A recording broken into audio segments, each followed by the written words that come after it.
Welcome in, along with Zach Robinson. I'm Steve Palazzolo. Today discussing the Alabama incredible passing attack. It's all brought to you by Eckrich, the official smoked sausage of the college football playoff. And don't forget, you can get to EckrichFootball.com right now and sign up for these games. Sign up for the $1 Million Challenge. It's coming to a stadium near you. And you can also sign up for the National Championship $1 Million Challenge. That's open to anybody over at EckrichFootball.com. Of course, Zach, it's not open to you because you're a former professional quarterback. And because I'm a former professional pitcher, I'm also not allowed to sign up for this thing. I'm sorry. That's tough. We need to work a disguise or something to get in there, because with that $1 Million Challenge, I mean, that's I want to be tough a part of it. Yeah. I want to be a part of it, but we are excluded from the rules. All right, let's get into the Alabama passing attack. Of course, it all starts with Tua Tagovailoa, what he is doing as a passer. Everybody on Twitter, 3 plays into the game, 4 plays onto the game, loves to just post Tua's stats. You know, he's 2 for 2 for 150 yards and 2 touchdowns already. So the stats are incredible. The PFF grade's incredible. What have you seen from Tua on film? How good is he actually playing? He's been incredible. I think the biggest thing that pops up is he just exploits coverage. If you're out of position at all, if the safeties are flat, he's taking it over the top. He knows the creases and zones. He's throwing it really accurate at man. And this balanced attack can go over the top at any time. And then he's just making great decisions over and over.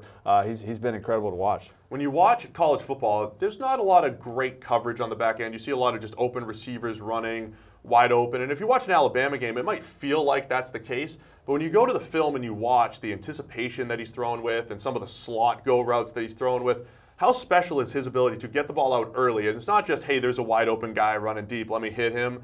It's actually anticipating it and then putting the ball in stride for guys to catch and run. Incredible feel for the passing game. The deep downfield touch shows up on posts, goes over and over again. And then as simple as it is, just getting to the right guy, exploiting coverage like we were saying, he's got just a great overall feel for the pocket, how to see coverage, and then leading guys to space and giving them run after the catch opportunities. PFF's highest graded throws, we call them big time throws here. He has 15 of those, and again, those are those downfield shots, those tight window shots. My favorite one, tight window throw to tight end Irv Smith against Ole Miss, just nice. Up and away from coverage. I mean, yeah. He can do it. But he's still, like you said, taking care of the ball. Only 2 turnover-worthy plays, one of which was last week against Missouri.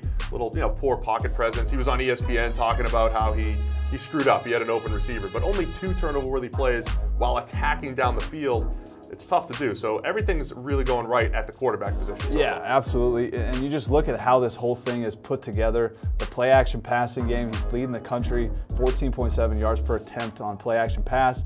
And then non-play-action pass, 13.8 yards per attempt, which is second in the nation. So whether they're taking shots down the field or he's just distributing to guys in space, it's impossible to stop. Incredible for what Tua is doing at quarterback. But let's talk about the playmakers now, too, because they deserve a lot of love. Tua's getting the Heisman hype, but this is the best group of playmakers I think we've ever seen in Alabama. Bama's usually known for just having maybe one guy out there, a Julio Jones and Amari Cooper. But when you look at this list of receivers and tight ends that I'm looking at, absolutely incredible how they're spreading the ball around and all of these guys are creating big plays. Yeah, I don't know how you stop them. Each guy has a unique skill set and they're using it very well. The top guy is Jerry Jeudy. We've seen him over and over the top of the defense, 27.1 yards per catch. His average depth of target is nearly 20 yards. We've seen him get down the field, score on big plays, and then the rest of these guys just complement the passing game really, really well. We got Jalen Waddle, who's tearing it up. He's averaging 20 per catch. We have Henry Ruggs III. He's at 17.5 per catch. A bunch of these guys averaging over 10 yards after the catch per reception, including the tight end. Irv Smith is averaging 11.6 yards after the catch per reception. He's got the number 4 receiving grade in the nation among all tight ends. Just another added weapon for Bama. He's really explosive with the ball in his hands. We see them, Tua's got some ability to get outside the pocket, move the pocket, bootleg game. He slips underneath, and then like you're saying, is a great yards after catch guy. And then also on outbreakers. I mean, you mentioned the touchdown against Ole Miss. When everything drops deep and they take away those deep shots, he's in that intermediate part of the field where he's got a great feel for it, and Tua clearly trusts that he's going to be in the right spot. Can't also forget Devontae Smith. He's tearing it up as well. He's got over 400 yards, 19.3 yards per reception. So I'm going to put you on the spot here and say, how do you slow down this Bama attack? We're looking at playmaker after playmaker and the most polished passer that Bama's ever had. I'm not sure. You try to play soft and play cover two. He's so disciplined to take the underneath shot and move the ball. We've seen him on third downs. He's incredible. And then if you try to come up and play man-to-man and get a little more aggressive, they take you over the top. Over the top. I don't know how you would personally go into a game plan and feel good about what you're about to do, but limiting the big plays is clearly going to be a goal.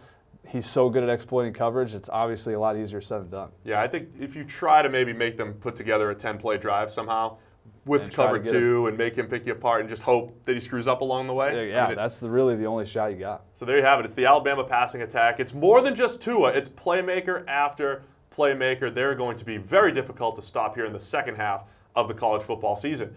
Thanks for tuning in. It's all brought to you by Eckridge, the official smoked sausage of the college football playoff. And like we showed you earlier, there's a list of games you guys can sign up right now. EckridgeFootball.com. Sign up for that $1 million challenge.